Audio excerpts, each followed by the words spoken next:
I understand what you're saying, but let me give you another viewpoint. In the last few months, we've done 2 stimulus packages and a few $100 billion to banks, AIG, and others.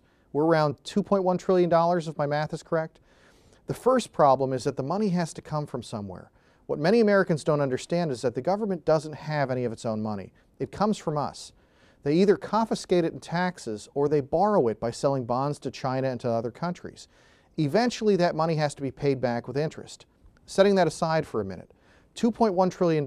There are 300 million people in the United States. That means we're spending about $7,000 per person on these programs. For an average family of 4, that's 28 grand.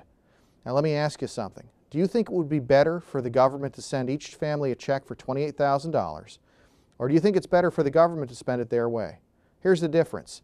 If every family tomorrow received a check for $28,000, they could have bought a car, which helps the auto industry. They could have paid their mortgage up to date and stayed in their homes, fixing the entire foreclosure problem and solving many of the bank problems. Each family could have saved it in the bank, giving the banks more money to lend, or they could have put it in the stock market and brought that market back. That's what we could have done with the money.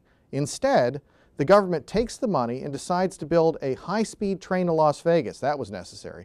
To build an RV park in Utah, to save some fish up in Washington State, to buy helicopters for Congress. Seriously, helicopters for Congress? Buying new windows for government office buildings, and yes, we're even giving $900 million to Palestine for their kids' higher education and some other programs. Why? What's wrong with giving our resources to our kids? And how does that really help our economy?